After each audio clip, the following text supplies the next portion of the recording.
안녕하세요. 한의사 최성희입니다. 한의원에서 환자들을 치료하다 보면 가슴이 답답해요. 숨쉬기가 힘들어요. 아무것도 할 힘이 없어요. 라고 증상을 호소하시는 분들이 많습니다.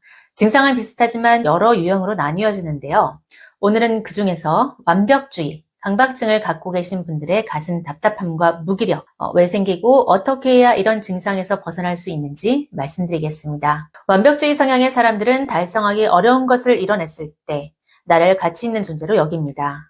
높은 목표를 세워놓고 자신을 끊임없이 몰아치는 거죠. 계획한 대로 목표를 이루어내면 정말 좋지만 목표를 이루어내지 못하면 스스로 난 이것밖에 안 되는 사람이었나? 이게 내 한계였나? 자괴감을 느끼기도 합니다. 성공하고 목표를 이뤄낸 것도 많은데 실패에만 집중하게 되는 거죠. 완벽주의자들은 자신에 대한 긍정보다는 부정적인 감정을 더 많이 느끼고 자괴감의 정도, 스스로에 대한 비난의 정도, 실패에 대한 충격도 다른 사람들보다 훨씬 크게 됩니다. 완벽주의라고 해서 모두 가슴이 답답한 증상을 가는 것은 아닙니다.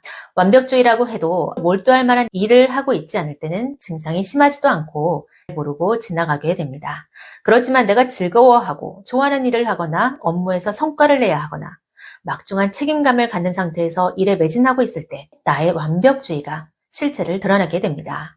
남들보다 더 많은 시간과 에너지를 쏟아붓고 더 꼼꼼하고 자세하게 세심한 부분까지 신경 쓰면서 마지막 순간까지 투혼을 발휘하는 거죠. 이런 일이 몇 달 혹은 몇 년 지속되면 도저히 내 체력만으론 감당이 안 되는 순간이 오게 됩니다. 가슴이 답답하고 숨도 잘 안 쉬어지고 몸이 흘러내리는 듯한 무기력감이 느껴지게 됩니다. 정신질환인 강박장애는 강박사고와 강박행동을 보이는 것이 특징입니다. 강박사고란 어떤 생각이나 장면, 충동이 반복적으로 떠오르는 것이고 강박행동이란 특정한 규칙이나 강박사고에 따라서 행동을 반복하는 것입니다. 예를 들어서 집에 전기장판이 켜져 있어서 화재가 일어날 거라는 생각이 반복되면 강박사고인 것이고 이 불안감을 누그러뜨리기 위해서 반복적으로 전기장판 스위치가 꺼져 있는지 확인하는 것이 강박행동입니다.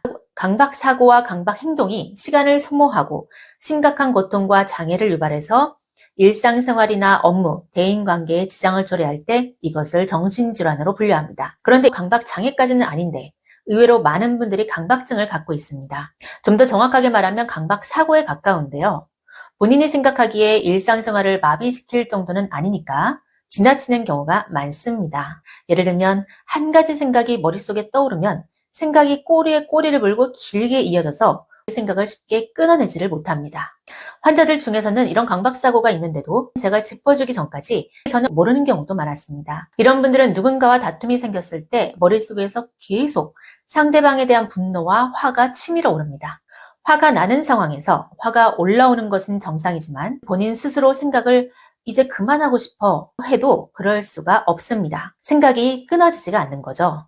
그래서 상대방은 화가 가라앉았는데도 본인은 치밀어 오르는 분노와 화를 주체하지 못해서 밤을 꼬박 새는 일이 벌어지기도 합니다. 이런 스트레스가 계속해서 일어나면 어떻게 될까요? 계속해서 같은 생각이 밤낮 없이 일어나다 보니 미쳐버리기 일보 직전까지 간다고 합니다. 이 경우도 가슴이 답답하고 무기력해지는 증상이 발생하게 됩니다. 저는 완벽주의 분들에게 자기 에너지의 70%만 쓰라고 말합니다. 완벽하게 하려고 세밀한 부분까지 신경 쓰고 하다 보니 일의 진척 속도가 느려지고 데드라인 직전까지 일이 몰리게 되는데요. 잘못하면 마감 기한을 넘길 수도 있습니다. 그러니 대강이라도 끝을 내겠다는 생각으로 본인 에너지의 70%만 사용해서 어떻게든 끝을 내는 게 좋습니다. 10%의 에너지는 업무 수정을 위해서 남겨놓으시라고 말합니다. 완벽주의자들은 결함을 발견하고 수정하기를 반복하거든요. 그러면 20%의 에너지가 남게 되는데요. 이 남은 에너지로 운동이나 휴식, 여가 생활을 즐기세요. 한적한 곳에 가서 멍함을 즐기시고 가족들과 여행도 하고 충전도 하세요. 완벽주의자분들이 하지 말아야 할 것이 바로 실수와 실패를 곱씹는 것입니다. 이것은 강박사고를 하시는 분들도 마찬가지인데요. 내가 실수나 실패를 했더라도 왜 그랬을까만 계속해서 생각하지 마세요. 실패를 반복하지 않으려면 어떻게 해야 하는지 대책을 생각하고 잊어버리세요. 실패에서 배우는 경험과 대응책이 중요한 것이지 실패는 그리 중요한 것이 아닙니다. 강박사고를 하시는 분도 나를 화나게 한 사람과 상황에 대해서 곱씹지 마세요. 이런 사람에게 내가 어떻게 대응해야 할지 교훈을 얻는 게 중요한 것이지 그 사람을 곱씹는 게 필요한 것이 아닙니다. 완벽주의 성향인 분들은 시간을 정해놓고 그 시간이 되면 업무에서 손을 떼야 합니다. 조금만 더 하다가 밤 12시를 넘기는 일이 부지기수입니다. 또 일주일에 하루는 완전히 업무에서 벗어나는 시간을 가지셔야 합니다. 일에 몰두하게만 하면 소화불량, 두통, 어지럼증을 급기야 가슴이 극도로 답답해져서 모든 일을 중단해야 되는 시간이 오게 되기 때문입니다. 강박증이 있는 분들은 머릿속에서 한 가지 생각이 떠오르면 잘 끊어내지 못하기 때문에 이럴 때 추천하는 것이 바로 몸을 움직이는 것입니다. 자리에서 일어나 청소를 해도 좋고 설거지를 해도 되고 밖에 나가 산책하는 것도 좋습니다. 요점은 생각을 빨리 다른 무언가로 돌리는 것인데 가장 좋은 방법이 신체를 움직이는 것입니다. 머릿속 생각의 고리를 끊어내는 것, 이것을 위해 신체를 움직이는 것이 가장 필요한 것입니다. 지금까지 완벽주의와 강박증을 가진 분들이 느끼는 가슴 답답함과 무기력의 원인, 악순환의 고리를 끊는 법에 대해서 알아보았습니다. 오랜 시간에 걸쳐 형성된 사고 습관, 행동 습관이라서 단번에 고치는 것은 어렵습니다.